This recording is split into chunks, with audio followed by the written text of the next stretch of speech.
Bueno, entonces, realmente yo creo que esta reunión de hoy cualquiera de ustedes la podría dar, ¿no? Claro, imagínense. Es una reunión, es un punto que nos toca a todos, porque ustedes han venido viendo todos los mandamientos, ¿verdad? Y uno se da cuenta que uno, cuando va a confesarse, uno pasa los mandamientos, el primero, segundo, tercero. Pero cuando uno tiene reuniones así, realmente se da cuenta que los mandamientos son más profundos de lo que uno cree. Inclusive hay un principio, yo creo que ciertamente les fue dado, pero no sobra repetirlo, y es que cuando uno atenta contra cualquier mandamiento, el primer mandamiento también se atenta contra él, porque cualquier falta que nosotros cometemos, en el fondo ¿qué hay? Falta de amor a Dios. Por tanto, el primer mandamiento siempre, siempre, siempre lo vamos a tocar. Y uno a veces llega al confesionario, pasa el primer mandamiento de largo, a veces ni nos acusamos de él, y resulta que está en la base de todas nuestras faltas. Una falta de admiración, por ejemplo, que tenemos en relación a una persona, porque si bien que todos siendo seres humanos tenemos defectos, tenemos dificultades, también hay virtudes y cosas que admirar.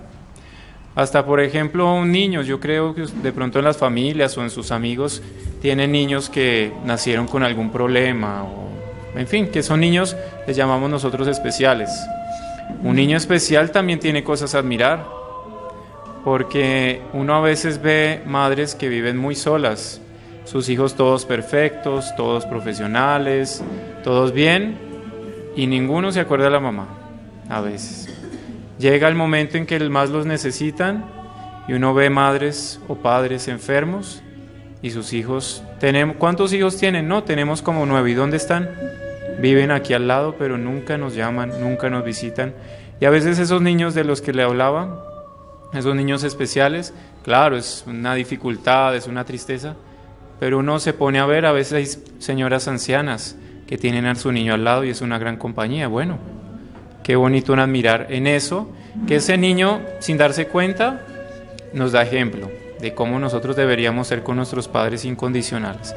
Y así por delante. Pero hoy, en concreto, tenemos para ver un mandamiento que es el 8º mandamiento, que es no mentir, no levantar falsos testimonios. Eso, el mandamiento nos es dado en Éxodo 20:16. Que si nosotros vemos, pues podemos verlo acá, también en el Deuteronomio está, pero especialmente en el Éxodo, les voy a leer así, tal cual como está, aparece. Éxodo 20:16, ahí nos aparece lo siguiente. Desde el 20:11 dice: por cuanto el Señor en 6 días hizo el cielo y la tierra, y el mar y todas las cosas que hay en ellos, y descansó en el día 7º. Por eso bendijo el Señor el día del sábado y le santificó. Esto es el 2º mandamiento, ¿no? El de guardar las fiestas. Honra a tu padre y a tu madre para que vivas, el 3er mandamiento. Honra a tu padre y a tu madre para que vivas largos años sobre la tierra que te ha de dar el Señor Dios tuyo. 4º mandamiento. Es un mandamiento que ustedes seguramente lo vieron, pero además del mandamiento trae una promesa. Porque dice, honra a tu padre y a tu madre, está el mandato, para que vivas largos años sobre la tierra que te ha de dar el Señor Dios tuyo. ¿Alguien quiere larga vida, una vida, sobre todo, digamos, en esta tierra a veces uno dice, Dios mío, ¿cuándo me vas a llamar a tu presencia? Porque es duro, ¿no? La vida acá es dura. Entonces usted dice, una larga vida. Más que larga vida, es una vida bendecida en esta tierra. Nosotros queremos bendición en nuestra vida y pues veamos cómo honramos a nuestros padres, a nuestras madres, a nuestros superiores, porque todos nosotros tenemos superiores, no solamente el religioso, sino cada uno en su ambiente laboral, en su ambiente familiar. Tenemos superiores. ¿Cómo los honramos? Luego dice, no matarás, no fornicarás, no hurtarás, y aquí el 8º mandamiento, no levantarás falso testimonio contra tu prójimo. No levantar falso testimonio contra el prójimo. Y aquí vamos entrando ya propiamente en el tema, porque el octavo mandamiento tiene mucha relación con la virtud de la justicia. Tiene mucha relación con la virtud de la justicia. El vicio opuesto a la justicia y sobre todo pues a esta virtud que está aquí implícita en el octavo mandamiento, que es la virtud de la veracidad. Los vicios opuestos son la mentira y la violación de los secretos. Ay, pero eso no lo dice el Éxodo. Claro, ustedes muy bien saben, y eso no lo entienden, por ejemplo, los evangélicos, los que se dicen cristianos, es que Dios no se limitó, no se quedó solamente aquí en un libro, porque si nosotros endiosamos el libro, que es la Sagrada Escritura, ahí sí caemos en idolatría, porque el libro no es Dios. Dios se manifestó a través de la Sagrada Escritura, pero Dios se sigue manifestando en nuestros días. Entonces, lo que Dios nos dejó aquí en la Sagrada Escritura es sagrado, porque es de Dios. Pero también Él se sigue manifestando y va ampliando, digámoslo así, nos va explicando las Sagradas Escrituras. Y por eso nosotros decimos, no, pero en Éxodo 20:16 no nos habla en ningún momento de que no se pueda mentir, de que no se pueda violar secretos. Es que todo eso está incluido ahí. Y es muy bello porque la Santa Iglesia, a lo largo de los siglos, nos ha venido enseñando y ha venido, digamos, explicitando cada vez más las verdades que Dios nos dejó contenidas en la Sagrada Escritura. La mentira es aquello que perjudica injustamente al prójimo. Todo aquello que nosotros de palabra, de obra, con nuestros gestos, lleguemos a perjudicar a nuestro prójimo, todo eso es mentira. Uno piensa que la mentira es solamente de palabras. Claro, la palabra sobre todo, pero a veces una mala acción. Una mala acción puede llegar a dar a entender al otro algo que realmente no era y lo puede perjudicar. Vamos a ver más adelante. Es el falso testimonio del que habla ahí. Falso testimonio, ¿qué es? Un testimonio, ¿qué es? Es algo que uno manifiesta al respecto de algo o de alguien. Aquí sobre todo es al respecto de nuestro prójimo. Hay un principio que es rector en este octavo mandamiento. Perjudica al prójimo, no se debe hacer. No se debe decir, no se debe hacer, no se debe promover. Les pongo un ejemplo. Un jefe de una oficina. Todo el mundo sabe que hay una persona que robó. Todo el mundo sabe y el jefe sabe. Todo el mundo sabe que es una persona deshonesta, que es una persona que roba, es una persona... Imagínense ustedes que ese jefe, en una premiación de fin de año, por ejemplo, de toda la labor, llega y el premio este año se lo gana fulano de tal, el mentiroso, el ladrón. Eso estaría bien. Y está perjudicando gravemente, porque en el fondo, ¿qué es? Él está cometiendo una mentira. Está mintiendo, no dijo nada. Pero ese hecho de él premiar a alguien que es sabidamente mala, él está mintiendo, porque está faltando a la justicia. Entonces, la mentira, cuando toca a la virtud de la justicia y cuando toca la virtud de la caridad también, es pecado mortal, necesariamente. Cuando falto a la justicia, cuando falto a la caridad, con las cosas que digo, con los hechos que yo hago, esa mentira es grave, es mentira y es pecado mortal. Pero bueno, vamos a comenzar, para entrar al mandamiento, a hablar de la virtud, que es la virtud que rige y es la columna de ese mandamiento, que es la virtud de la veracidad. La veracidad es una virtud. Uno cree que decir siempre la verdad es algo natural, y de hecho Dios nos concedió el don de la palabra para decir siempre la verdad. Hay algo muy bonito aquí, que es la veracidad. ¿Quién es una persona veraz? Y cada uno de nosotros se puede analizar si es veraz o no. Persona veraz es la persona que con sus palabras expresa siempre lo que lleva en su interior. La persona veraz es aquella que con sus palabras, con sus acciones, con sus obras, manifiesta siempre lo que tiene en su interior. Porque después, repito, vamos a ver primero la virtud, pero cuando veamos los vicios opuestos a la virtud de la veracidad, nos vamos a dar cuenta que uno muchas veces atenta contra esa virtud, de muchas maneras.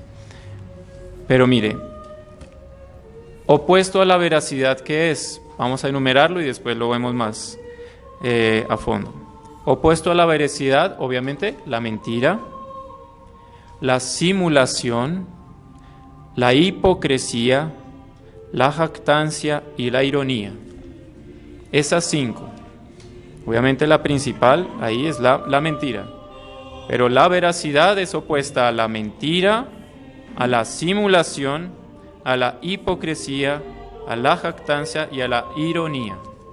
Después veremos bien qué es cada una.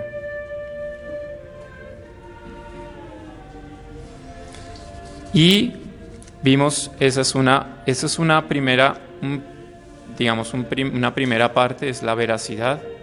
Y otra parte que es muy importante, y anótenla ahí, podemos poner primero romano, veracidad. El segundo romano, si quieren, o el segundo punto, gran punto, es hablaremos de la fama y el honor. Vamos a ver si nos da el tiempito, pero hablar de la fama y el honor. Van a ver lo importante, uno a veces, ustedes ya vieron, tal vez la anterior reunión era el no robar, ¿no? Y no codiciar los bienes ajenos. Pues mire cómo son interligados todos los mandamientos, porque todos nosotros tenemos derecho a la fama y el honor. Después vamos a ver qué es cada cosa. Y cuando uno miente, cuando uno levanta un falso testimonio al respecto de alguien, además de atentar contra el 8º mandamiento, también lo hace contra el 7º. ¿Por qué? Porque uno le está robando la fama, está robando el honor que él tendría derecho a tener. Si ustedes se dan cuenta, o sea, uno realmente con un pecado comete varios. Primer mandamiento, por supuesto, porque cuando injuriamos a nuestro prójimo, injuriamos a Dios. Y después veremos cómo hay mentiras que atentan únicamente contra Dios y no contra el prójimo, pero son mentiras y son pecado. Entonces, seguimos adelante. Que hay algo muy bonito. Moralmente hablando, la veracidad es siempre necesaria. ¿Por qué digo moralmente hablando? Porque también hay una verdad, que es la verdad, digámoslo así, la virtud de la veracidad vista desde el aspecto divino. Es decir, cuando mis pensamientos, mis palabras se adecúan al propio pensamiento y verdad de Dios. O cuando mis palabras y acciones se adecúan a la realidad, que ya sería un aspecto filosófico de la verdad. Pero el aspecto que más nos interesa en este momento, que ya es entrar propiamente en los mandamientos, es el aspecto de la verdad como una necesidad moral. ¿Moral por qué? Porque nuestra palabra debe siempre conformarse a nuestra mente. Nuestra mente no solamente nuestro pensamiento, sino nuestro interior. Ya lo habíamos dicho, nuestra palabra debe conformarse siempre a nuestra mente. Y segundo, la veracidad también es necesaria para la vida social. Dice Santo Tomás que el hombre es un animal social, es decir, necesita de relacionarse unos con otros. Lo propio de cualquier ser humano es ese relacionamiento, a no ser que por enfermedad no se relacione. Por ejemplo, un niño, una persona que es autista, pues no tiene cómo relacionarse, ni tampoco, no siente la necesidad de relacionarse de unos con otros, por enfermedad o por vocación. Por ejemplo, los monjes o las religiosas de clausura. Hay muchas órdenes religiosas que no hablan, permanente silencio, y nunca salen de su claustro. Eso es una vocación muy grande, ¿no? ¿Quién sería de nosotros capaz de decir, no, yo siento porque yo podría quedarme 2 meses así. Se ríen porque saben que es muy difícil. Hay personas que hablan tanto que ni medio día. No, y es que hay personas más sociables que otras. Bueno, nosotros somos seres sociables. Dice Santo Tomás, por el hecho de ser sociables, el hecho de nosotros estar en sociedad, necesitamos la base de cualquier relación social, llámese amistad, llámese esposos, es de confianza, es de respeto. ¿Y cómo podemos confiar en otro si no sabemos si nos dice la verdad o no? ¿Se dan cuenta cómo es necesaria la verdad? Siempre es necesaria la verdad. Entonces, uno, por lo que decíamos, Dios nos dio la palabra para que nuestra palabra exprese lo que está en nuestro interior. Segundo, por el hecho de ser seres sociables, la verdad también tiene una función social porque es la base de ese relacionamiento entre nosotros. Mire aquí, dice, la verdad, la veracidad es obligatoria y nos obliga bajo pecado venial. Los otros no tienen derecho estricto a conocer nuestros pensamientos. Voy a explicar eso. Es decir, la veracidad nos obliga bajo pecado venial, porque tampoco es obligatorio que yo siempre le diga a todo el mundo lo que yo pienso. No, porque hay cosas que deben permanecer ocultas, por pudor, por evitar un escándalo, por evitar un disgusto. Hay cosas que yo debo callar, ¿no?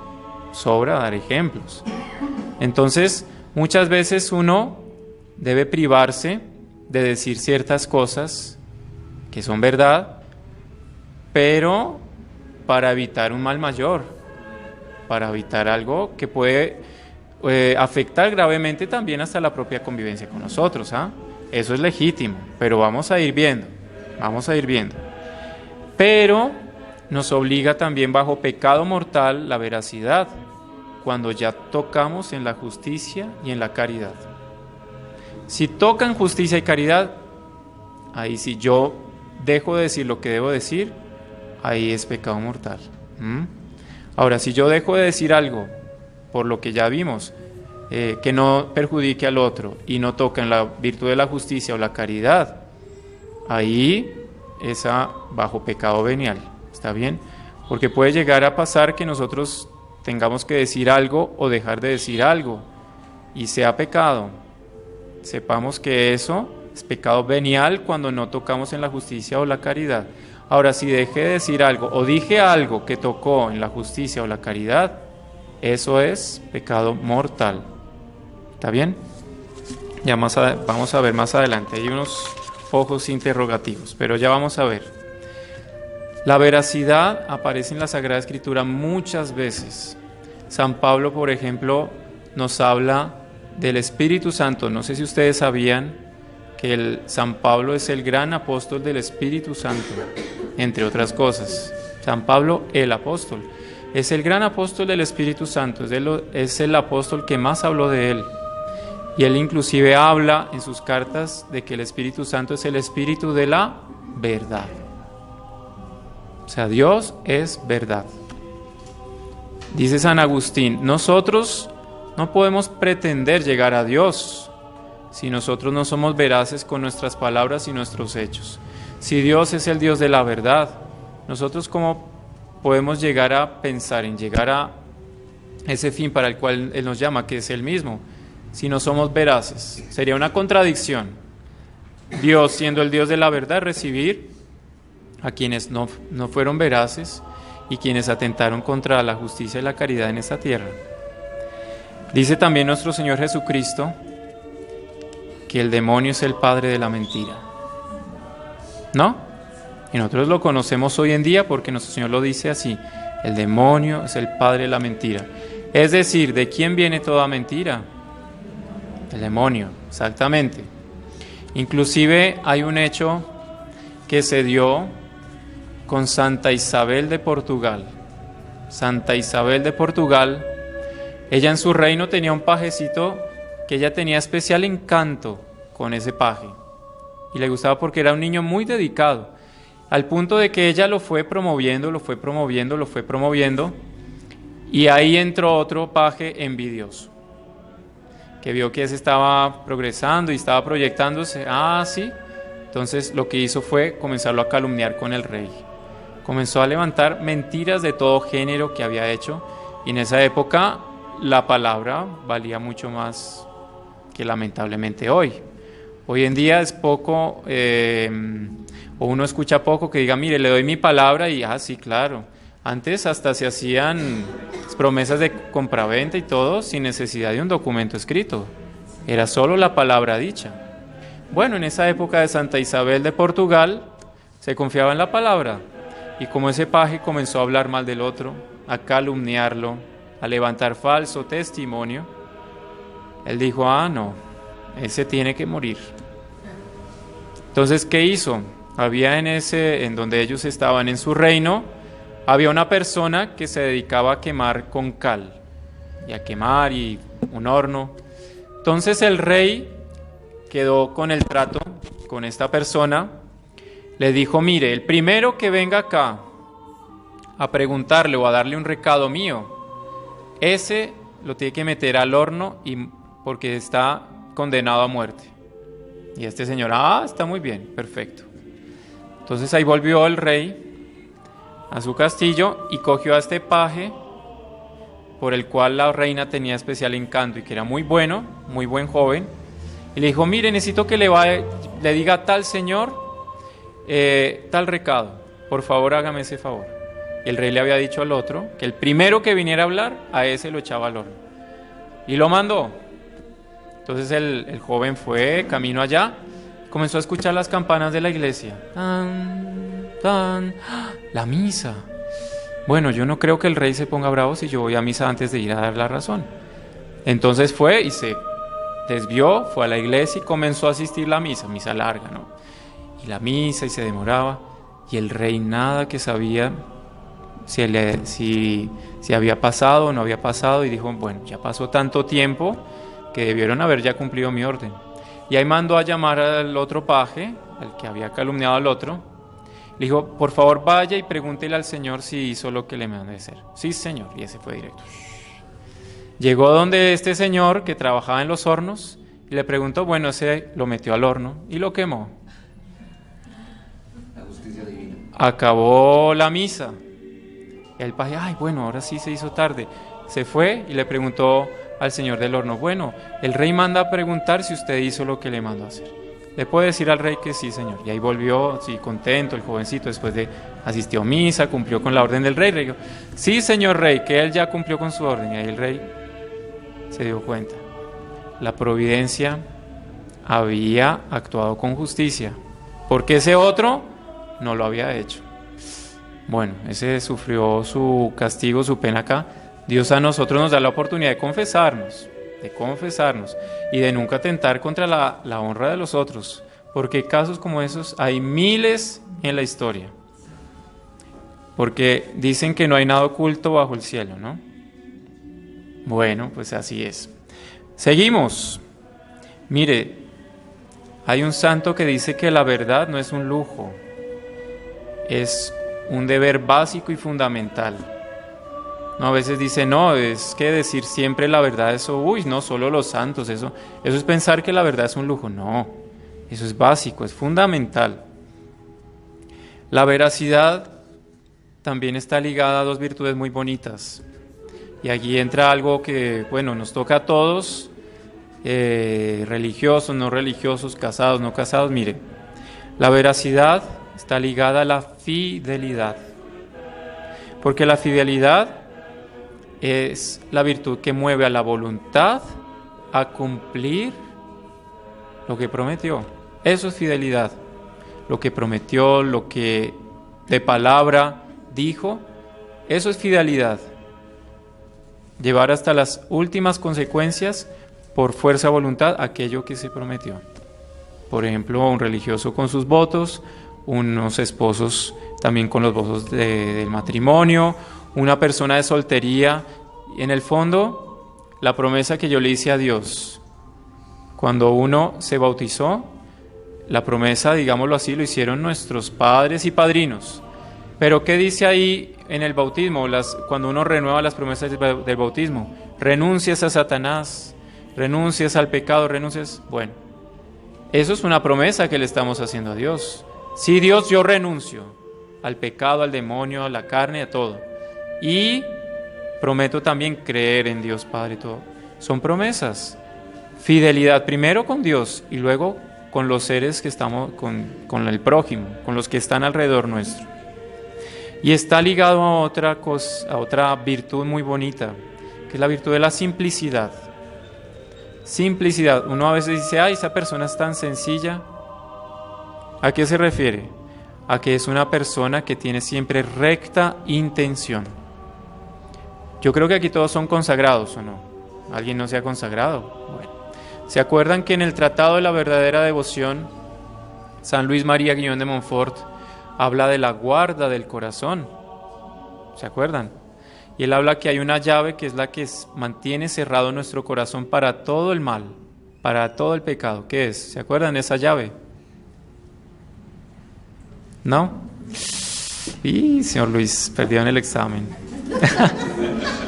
Otra vez, otro nuevo curso de consagración. Curso de consagración para los que se consagraron y se les olvidó todo. Nuevo curso. Bueno, esa llave... ya varios lo repitieron. Bueno, no pasa nada. Hay un dicho en portugués que dice, agua mole en piedra dura, tanto bate até que fura. Entonces, sigan viniendo, agua mole en piedra dura, bate y bate hasta que la quiebra. Tranquilos, sigan viniendo y les seguimos recordando, no hay problema. Pero mire, esa llave que guarda nuestro corazón contra todo el mal se llama pureza de intención. Ay, sí, pureza de intención. Pureza, uno a veces la liga, claro, a la virtud de la castidad, de la continencia, etc. Pero la pureza es más profunda. La pureza es tener un alma cristalina, cristalina de agobios, cristalina de envidias, de intereses. Cristalina es esas almas que se dan a los otros sin esperar nada a cambio. Si ustedes estuvieron en el Congreso de Terciarios, Monseñor John Cla, no sé si Monseñor, bueno, no me acuerdo, pero él decía que esperaba en nosotros un amor desinteresado y abnegado. Por un lado, amor desinteresado, porque amor que es interesado no es amor. Hoy en día nos hablan amor, y eso no es amor, porque en el fondo hay un interés, a veces un interés carnal, social, de vanidad, en fin, de mil cosas. Eso no es amor. Eso es fantasía. Pero un amor el amor es desinteresado de entrada y luego abnegado. Un amor abnegado es lo que uno muchas veces ve el ejemplo en las madres. Son capaces de permanecer horas y días sin dormir al lado de su hijo enfermo, por ejemplo. ¡Qué abnegación! Usted a la mamá le pregunta, ay, pobrecita, está sacrificando. No, a la mamá no le importa. Cualquier sacrificio que pueda hacer por su hijo, lo hace. María Santísima, ella cualquier cosa por nuestra salvación, ella está dispuesta a hacerlo. Inclusive hoy el Padre en la homilía hablaba de un aspecto de la Santísima Virgen, que ella es la omnipotencia suplicante. Omnipotente solo Dios. Pero toda súplica que Nuestra Señora presenta a Dios, es infalible que Dios lo concede, y en ese sentido ella es omnipotente, porque todo lo que ella pida, lo consigue. Bueno, ella es capaz de ir detrás de esa oveja perdida, de oveja descarriada, también, capaz de cualquier sacrificio. Bueno, ese amor sí es abnegado. Pero bueno, estábamos hablando de esa pureza, la pureza de intención. Uno muchas veces atenta contra esa virtud tan linda de la pureza de intención, y lamentablemente pasa. Por ejemplo, yo quiero ir, no sé, estoy en la iglesia rezando, voy al Santísimo, estoy rezando con piedad, con fervor, y ahí viene la tentación. Comienzan a entrar personas a la capilla y el padre la mentira. Uy, te van a ver rezando, uy, qué bien, van a pensar qué piadoso, qué piadosa que eres, uy, qué bien, y oye, y así de rodillas, mejor, eso, así, y si estás llorando, más lindo, porque van a decir, oye, ¿cómo estás recibiendo gracia?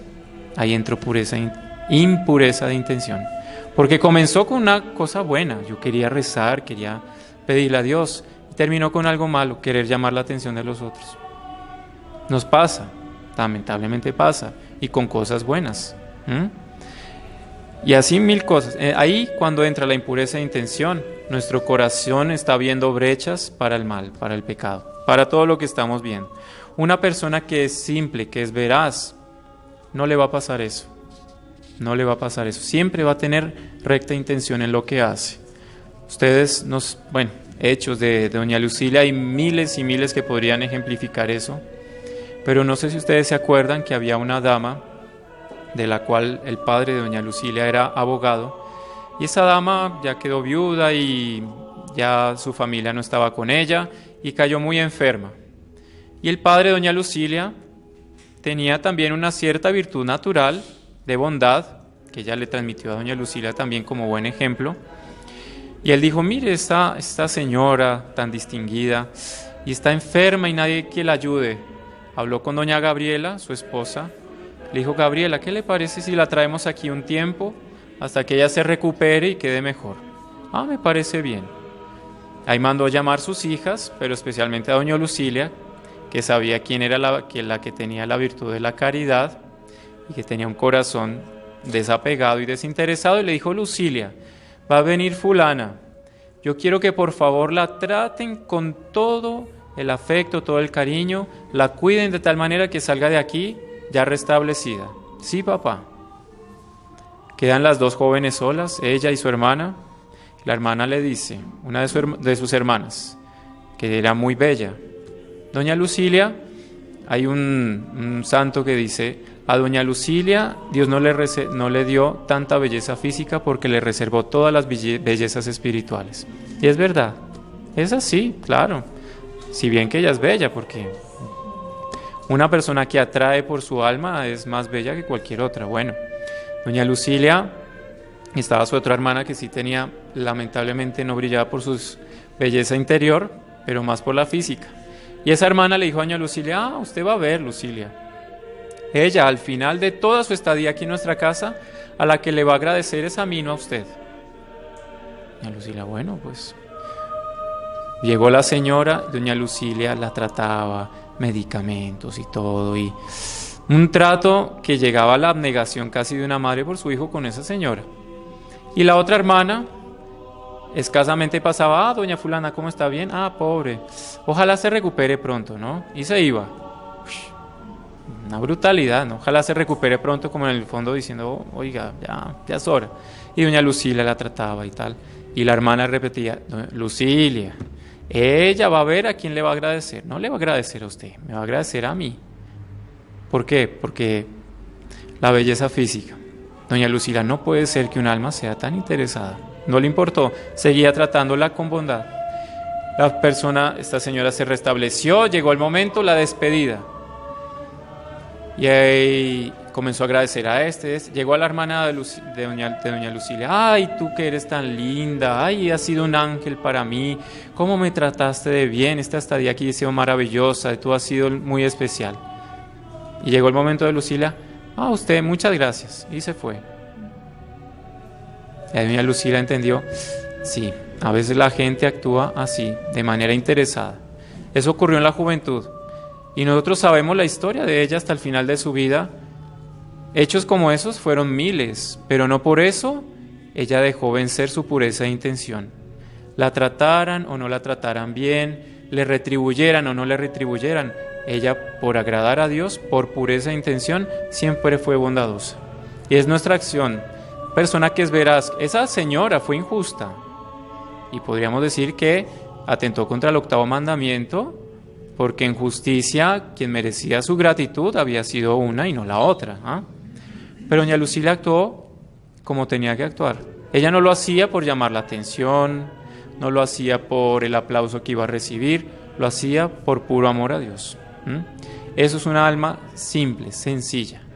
Es decir, la persona que siempre, como dijimos, tiene recta intención.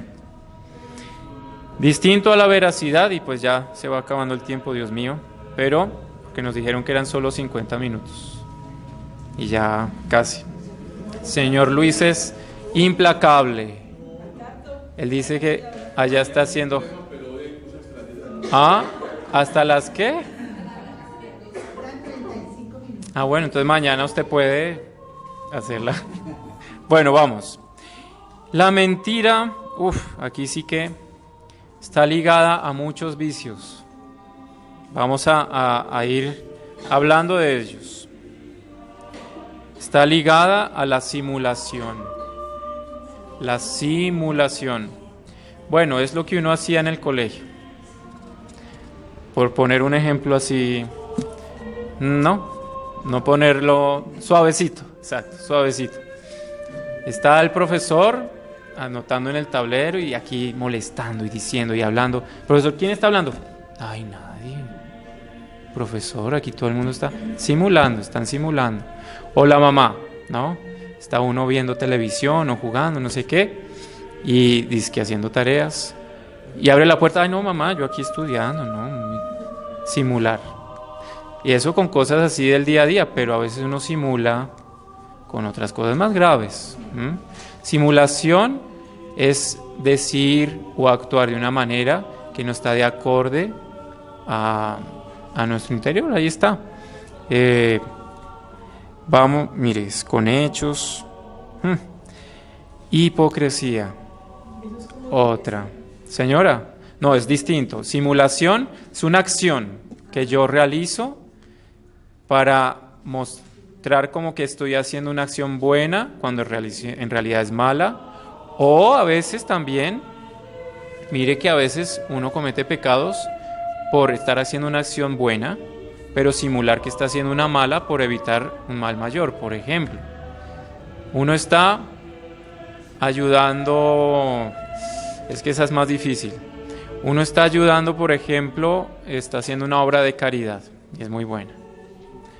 Pero resulta que este joven, por querer mostrar a sus compañeros, de repente, no sé, hay jóvenes que les da, uno sabe, les da pena que los vean rezando, que los vean haciendo alguna acción, en fin, buena, benéfica, y resulta que está haciendo una acción buena con una señora, y ve que llegan sus compañeros, y va a ser como que están teniendo una relación mala entre ellos dos, cuando estaba haciendo algo bueno.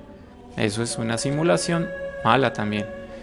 Es que la simulación tiene, bueno, cada mandamiento tiene muchísimas cosas, pero no, la mentira está ligada primero a la simulación, que es lo que ya dijimos, una acción. Segundo, hipocresía. Hipocresía.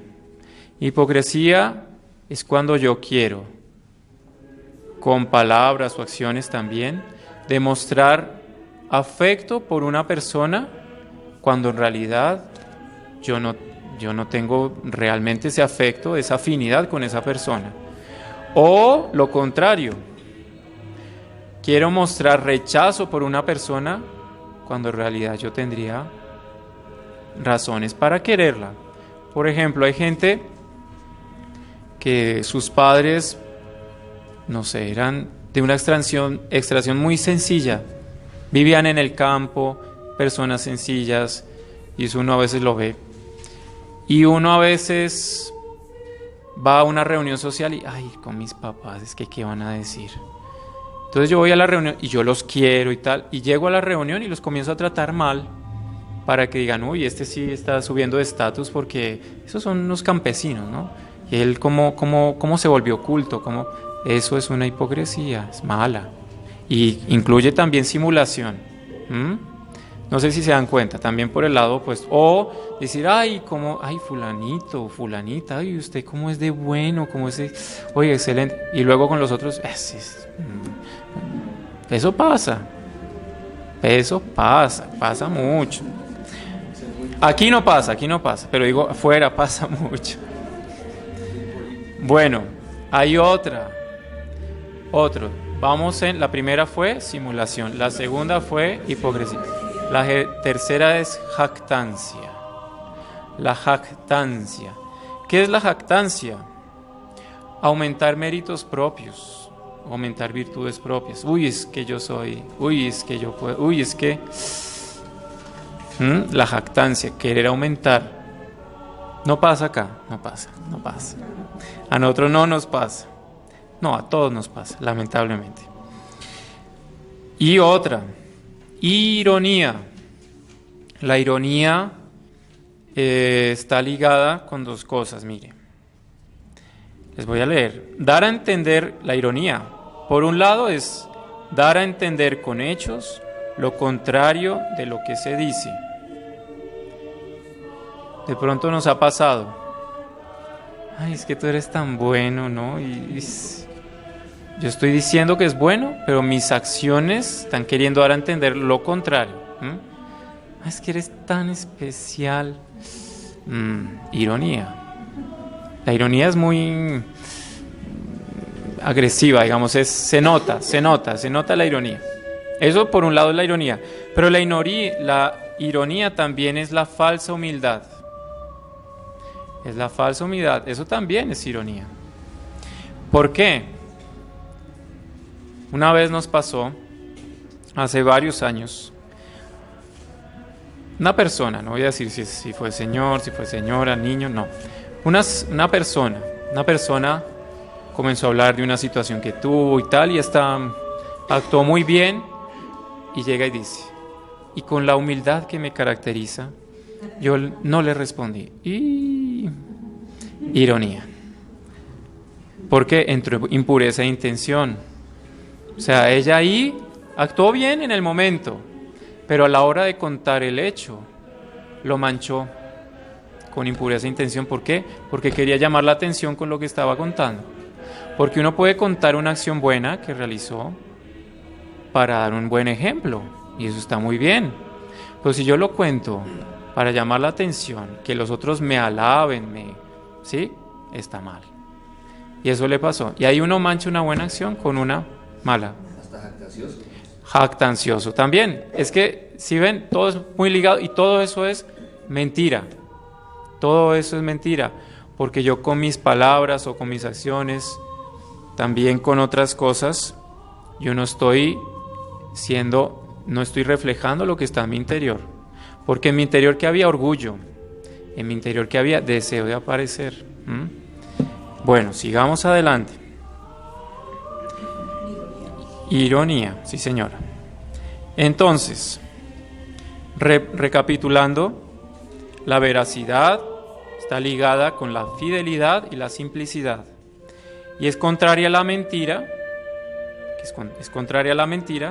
que a su vez, esa mentira, digámoslo así, puntos que se desdoblan o que vienen de la mentira son simulación, hipocresía, jactancia, ironía, ¿sí? Pero resulta que la veracidad también es atentada no solo por la mentira, sino también por la violación de los secretos. Entonces la veracidad es atentada por la mentira, que ya vimos como que las otras cosas que se desprenden de ahí, y también no solo por la mentira, sino por la violación de un secreto. La violación de un secreto. ¿Qué es violar un secreto? Se los digo así. Es manifestar de manera indiscreta una verdad que debe, si quieren subrayar, debe permanecer oculta. Manifestar de manera indiscreta una verdad que debe permanecer oculta. Hay verdades que deben ser dichas y uno puede pecar de omisión si no las dice, pero hay verdades que deben permanecer ocultas también. Y muchas. Hay cosas de la intimidad de la persona que nunca pueden salir en público, porque pueden dar escándalo, porque pueden ser mal ejemplo, porque pueden, en fin, muchas cosas, porque pueden ocasionar un escándalo tal que toda una comunidad, por ejemplo, se puede afectar cuando uno viola un secreto. Mire, aquí voy a saltarme un poquito, porque hay cosas al respecto de los secretos. Hay 3 tipos de secreto. El primer secreto es el secreto natural, o sea, cosas, verdades que naturalmente deben permanecer ocultas. Es como el respeto que nosotros debemos tener por nuestro cuerpo. Son cosas que deben permanecer ocultas, no deben salir a luz. Eso que ocurre con nuestro cuerpo, ocurre también con cosas que hay en nuestro interior, que debemos tener el pudor y el sentido de intimidad de saber que no se deben decir. Por tanto, hay secretos naturales, digámoslo así, que por naturaleza, nuestra naturaleza humana, exige que estén secretas. Hay otra que son los secretos prometidos. Un secreto prometido es cuando me prometes que no le vas a decir a nadie tal cosa. Sí, promesa. Un acuerdo entre 2 personas de guardar una verdad en secreto. Eso es un secreto prometido. Y el tercero son los secretos confiados. Confiados. ¿A quién se le puede confiar un secreto? A un particular. También. Uno dice, pero eso no es como un secreto prometido. Sí y no. Porque un secreto prometido es cuando el trato está como entre los dos. Entre los dos, digamos que están inmiscuidos en esa verdad y ellos se prometen no decirle a nadie. Pero los dos están involucrados. Cuando hay un secreto confiado es que únicamente yo estoy involucrado en esa verdad, pero le confío a otro esa verdad, porque yo quiero. Porque hay cosas que yo siento que necesito decirlas, porque como que son una carga para mí, y yo confiándole a otro, ya como que me descargo. Ahí yo puedo confiar secretos, ¿sí? Entonces, cuando es un secreto prometido es que las 2 personas están metidas en esa verdad, digámoslo así. Entonces, ¿qué les digo yo? Una persona estaba pasando por una dificultad económica muy grande y lo iban a meter a la cárcel. Y 2 personas se ponen de acuerdo en ayudar a esa persona por otro lado, sin que ella se dé cuenta, y ellos prometen guardar el secreto para que nadie se entere que ellos 2 hicieron esa obra de caridad. Ellos 2 están metidos, entonces es un secreto prometido, ¿sí? Un secreto confiado es cuando solo uno le ayuda a ese otro, pero yo quisiera contarle a esta persona únicamente, ahí yo le estoy confiando mi secreto a ese. En cambio aquí es un secreto compartido, prometido, ¿está bien?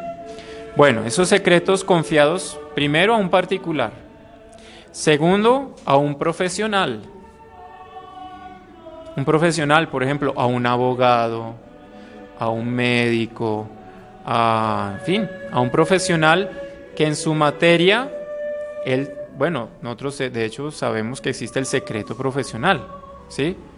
Son cosas que en el ámbito profesional él tiene obligación de guardar sigilo de eso que me fue confiado. Un médico, bueno, ya sobra decirlo. A un hombre público, por ejemplo, un notario, ¿sí? Un hombre público, ya es cuando entra más el ámbito civil, a un notario, a una persona de gobierno, etcétera. También puedo confiarle un secreto. Y pues el que a ustedes se les vino primero, exactamente, al sacerdote. Al sacerdote se le pueden confiar secretos en 2 ocasiones. Uno, cuando estoy pidiendo dirección espiritual. Hay cosas de dirección espiritual que no son pecados, pero son cosas tan íntimas y yo necesito que Él me oriente al respecto de eso. Ahí, en esa dirección espiritual, yo le puedo confiar un secreto. Y en confesión. Porque en una dirección espiritual puede ser que entre pecado o no entre pecado, pero en la confesión sí entra pecado. A veces, a los padres les pasa que en confesión a veces la persona busca dirección espiritual. Entonces mucha gente va a Tocancipá, ay, ¿por qué se demora tanto el padre? No, a veces es que la persona confunde dirección espiritual con confesión. Porque confesión es mis pecados, No es que, es que mi esposo me dijo y padre, no se imagina. Y luego llegó mi hijo y me... No. ¿Son sus pecados o los de ellos? Si son los de ellos, ellos quedan absueltos. Usted todavía en... No, dirección espiritual es una cosa y confesión es otra. Pero ahí entra el secreto de confesión. Bueno, resulta que Dios es muy celoso con esos secretos. Dios es muy celoso con esos secretos. Muy celoso. Inclusive voy a leerles, no les voy a leer, pero voy a mirar aquí un hecho que ocurrió que es impresionante. Se dio con un sacerdote, quiero ver es dónde pasó para que ustedes tengan una idea. Un sacerdote, miren, Santiago de Chile. Resulta que un sacerdote decidió renegar de su fe, decidió abandonar el sacerdocio, decidió pedir dispensa de órdenes y todo. Y no solamente eso, decidió renunciar a la Iglesia Católica. Y dijo, van a ver lo que voy a hacer. Resulta que comenzó a convocar gente y así en la ciudad de Santiago de Chile, eso fue a inicios del siglo XX, comenzó a reunir gente con fecha y hora marcada en el teatro, en uno de los teatros allá de Santiago de Chile. Dijo, asistan tal día y a tal hora que voy a revelar todos los secretos de confesión que yo durante mi vida sacerdotal escuché. Es verídico, para que vean lo celoso que es Dios con los secretos. Pues llegó el día marcado y la hora. Era 18 de mayo de 1905. Llegó la hora, todo el mundo aquí, como pues solamente que aquí estamos bien, tal, pero era un teatro enorme. Vendió todas las boletas, ahí sí él sí lo consiguió, vender todas las boletas, vendió todas las entradas, todo. Llegó el momento, ya tenía hasta papel así listo, con todos los más secretos así más escabrosos y todo. Se derrumbó el teatro encima de toda la gente y se murieron todos. Sacerdote a la cabeza. Vean lo celoso que es Dios, todo el mundo murió y él no pudo ni decir buenas tardes, nada. Dios es celoso con el secreto. Pero así como hay unos mártires del secreto de confesión. Inclusive hay un caso que siempre nos cuentan a nosotros en el apostolado y que fue verídico. Un sacerdote en Río de Janeiro. Ustedes saben que en Río de Janeiro, mire, eso las famosas bandas y todo. Y bueno, en una de esas, uno de los jefes de una de esas bandas cayó herido gravemente y mandaron traer un sacerdote, unos bandidos con fe, ¿no? Pero bueno, digamos que por lo menos el arrepentimiento está y lo mandaron traer porque ese jefe de la banda pidió un sacerdote. Entró el sacerdote al lugar donde estaba ese señor agonizando, cerraron la puerta, todo, y se confesó este bandido, se confesó donde tenía guardado no sé qué, todo.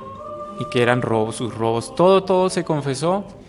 Padre lo asistió, lo confesó, muy arrepentido, lo confesó, unción de los enfermos, murió. Y cuando murió, los otros bandidos entraron, bueno, padre, ahora usted nos va a soltar todo lo que dijo este. Y el padre, no, yo eso no lo hago.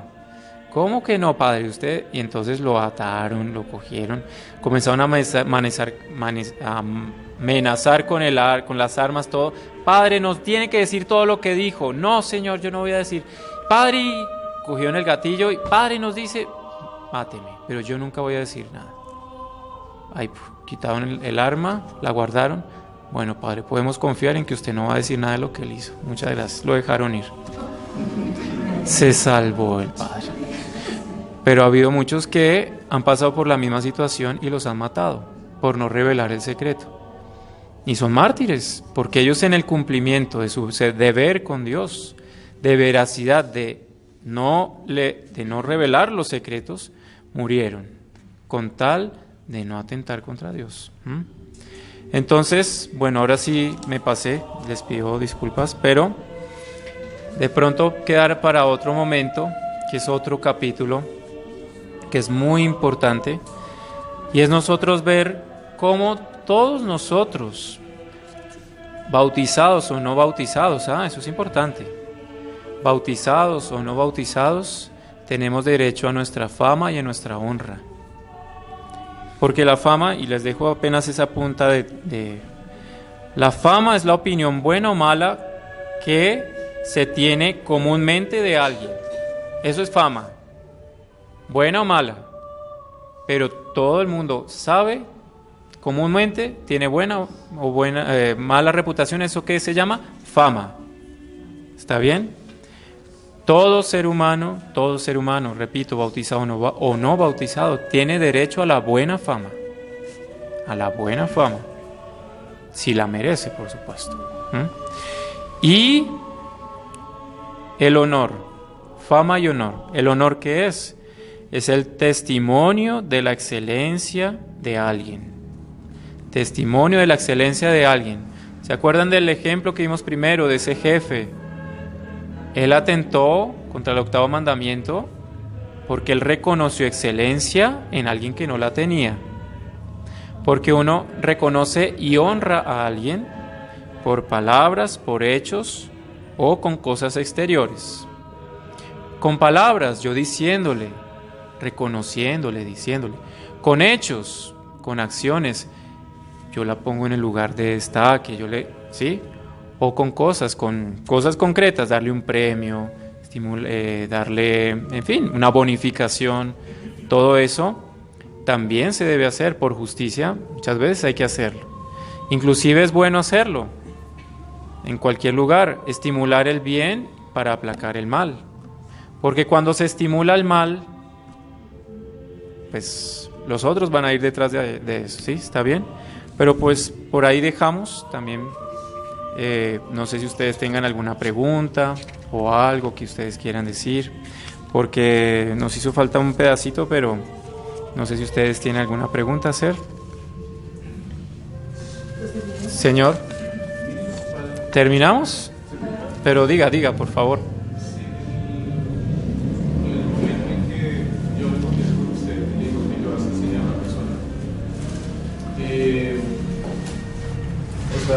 Y yo sé que no se debe violar ese texto, sí, pero si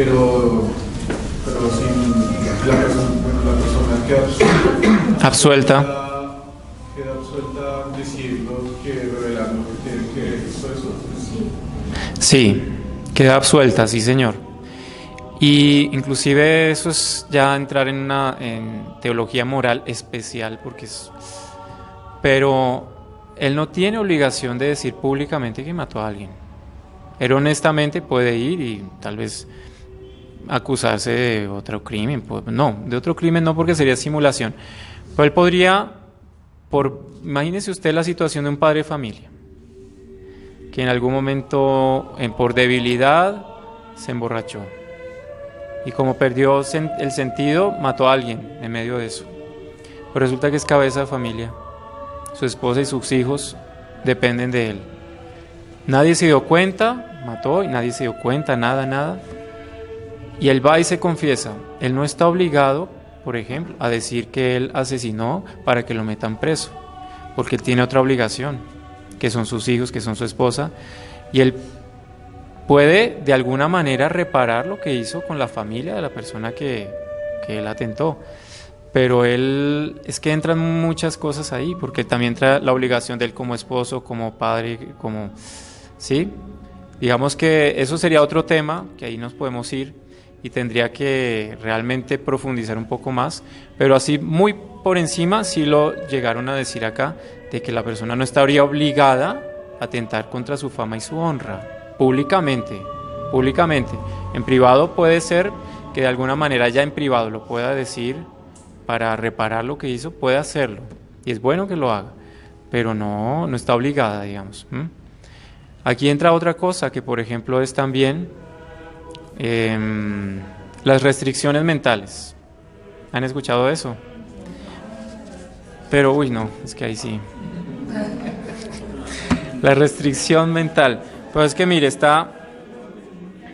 aquí hay algo muy importante.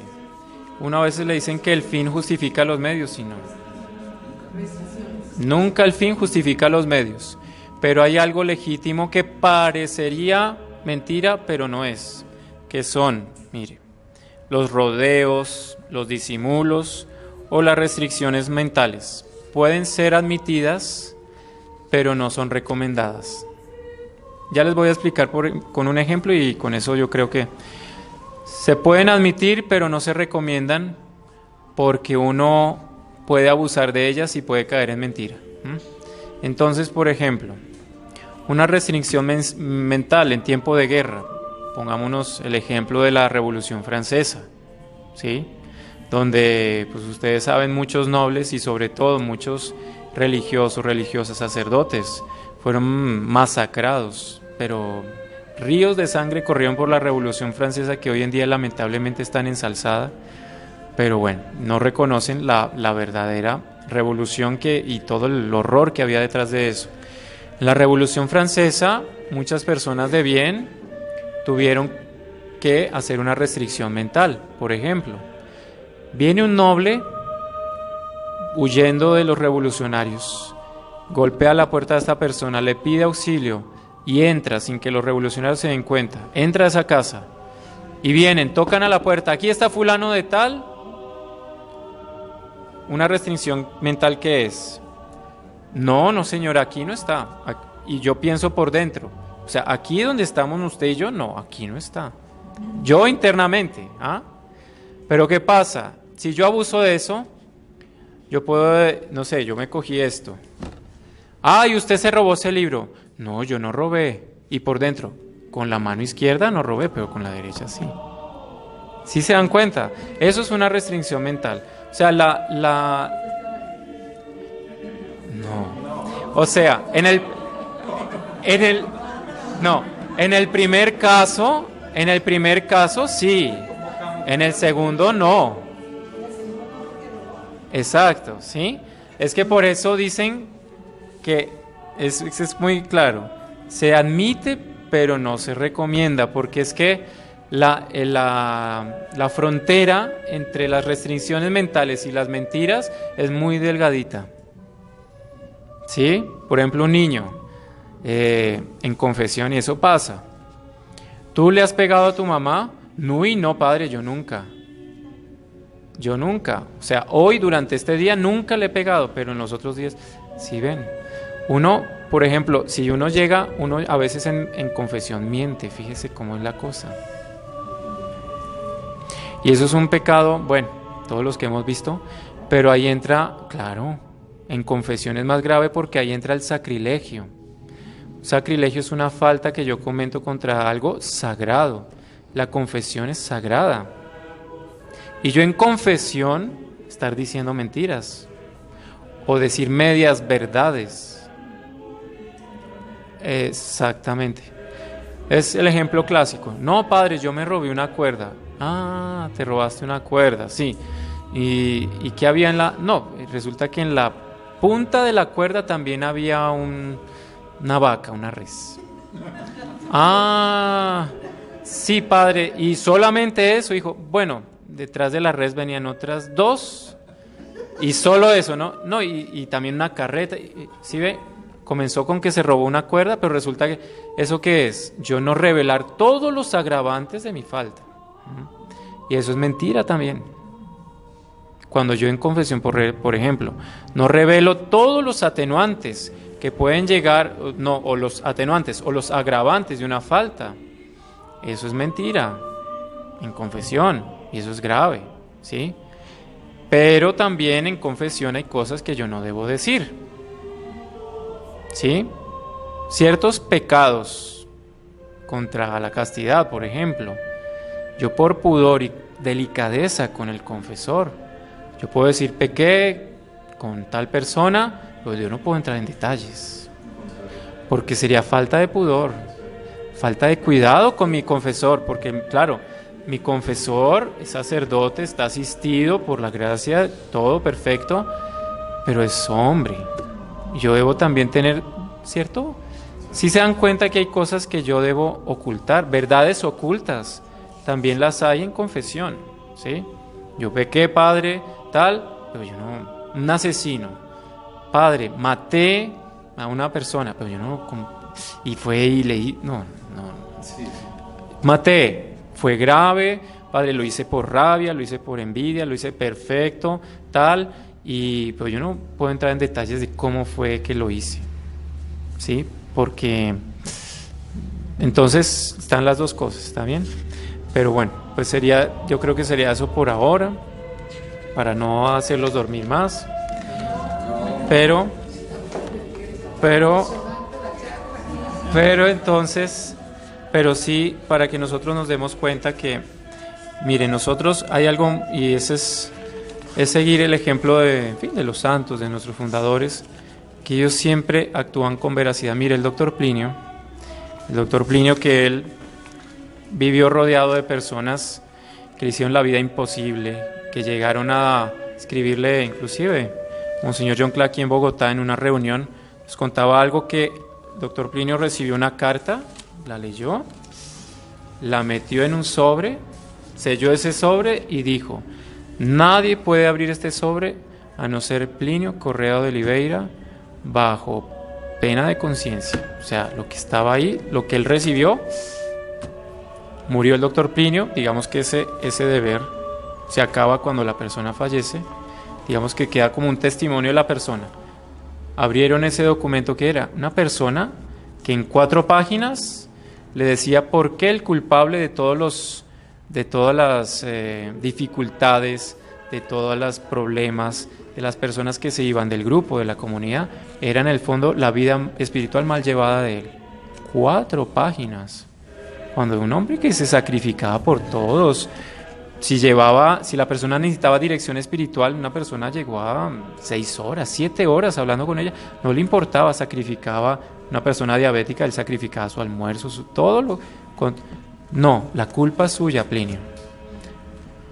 Inclusive él llegó a decir, el doctor Plinio se quejó, pero una queja, esos secretos que él guardaba solamente, como el Señor le decía: yo qué culpa, porque esa persona le recriminaba, yo qué culpa tengo de las malas miradas que él tiene por la calle, mirando lo que no debe. Esa persona comenzó a, en el fondo, la culpa de mi situación espiritual es suya. Y él, callado, yo qué culpa tengo. Bueno, ese documento revelaba eso. Entonces, él, por un deber de justicia también con la otra persona, no iba a revelar: mire, este fulano lo que me está escribiendo. Murió el doctor Plinio, y hasta que él murió no se supo que esa persona era así de mala, al punto de llegar a culpar a él de la situación de todo un grupo, imagínense. Y así 1000 cosas. ¿Cuánta cosa uno debería guardar si no se guarda? Y a veces ya viene encima, y no solamente queda ahí, sino que le comentó al otro, y mire me dijo, y mire me hizo. Todo eso atenta contra el 8º mandamiento. Seguir el ejemplo de los santos y pedirle a Nuestra Señora que ella hay una frase en el Evangelio muy bonita: María escuchaba todas estas cosas y las guardaba guardaba las palabras de nuestro Señor. Pero ¿cuántas injurias no habrá sufrido la Virgen en vida? ¿Cuántas difamaciones? Hasta hoy en día, ella no fue virgen, y en la época, y en vida ella, ¿cuántas cosas no debió haber escuchado ella?